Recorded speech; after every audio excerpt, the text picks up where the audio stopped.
John sat on the worn-out couch in his small living room, his head resting in his hands. Life had not been kind to him lately. At 55, he was jobless and struggling to make ends meet. His young son, Timmy, was his only joy, but even Timmy's innocent requests sometimes felt like heavy burdens. "Dad, can I get some new clothes for school?" Timmy asked one evening, his eyes wide with hope. John sighed deeply. He had been putting off buying new clothes for Timmy for months. "I'll see what I can do, son," he replied, trying to muster a smile. The next day, John and Timmy went to the local shopping district. They wandered from store to store, but everything seemed too expensive.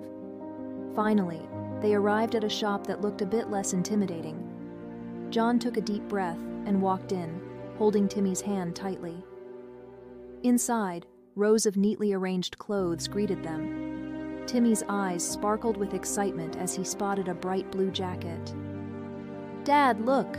This is perfect!" he exclaimed. John approached the salesman, a stern-looking young man. "Excuse me," John began hesitantly. "I was wondering if I could take these clothes on credit. I promise I'll pay back as soon as I can." The salesman frowned. "We don't offer credit here. If you can't pay, you can't take the clothes."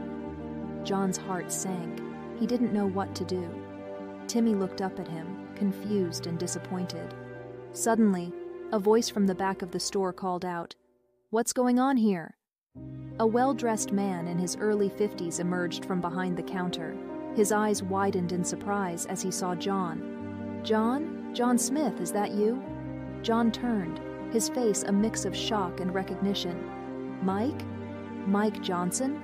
The two old friends stared at each other for a moment before breaking into smiles.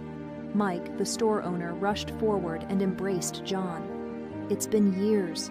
How have you been?" John's eyes welled up with tears. "Not too great, Mike. I'm jobless and struggling to provide for my son." Mike looked at Timmy, who was clutching the blue jacket. He turned back to John, his expression softening. "John, don't worry about the clothes. Timmy can have whatever he needs." John's relief was palpable. "Thank you, Mike. You have no idea how much this means to us." Mike smiled warmly. "It's the least I can do for an old friend. But tell me, what happened? How did you end up in this situation?" John sighed and explained how he lost his job and struggled to find another. The bills piled up, and he could barely afford necessities. Mike listened intently. "I wish I'd known earlier. We could have reconnected sooner." He paused, then added, "You know, I could use someone trustworthy to help around the store. Would you be interested in a job here?" John's eyes widened in disbelief. "Are you serious?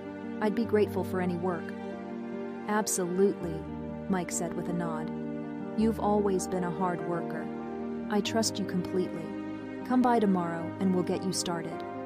John could hardly contain his gratitude. "Thank you, Mike. This means the world to us." Mike patted John on the back. "We're friends, John. Friends help each other out." Timmy, now wearing the blue jacket, looked up at his dad with a big smile. "Dad, does this mean everything will be okay?" John nodded, his heart swelling with hope. "Yes, Timmy. Things are looking up." The next day, John arrived at the store bright and early. Mike showed him around, introducing him to the other employees and explaining his duties.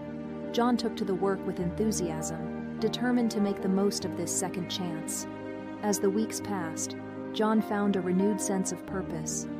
He enjoyed working alongside his old friend, and the steady income allowed him to provide for Timmy again. They no longer worried about basic needs, and John even managed to save a little each month to make enough money for his kids' future education expenses.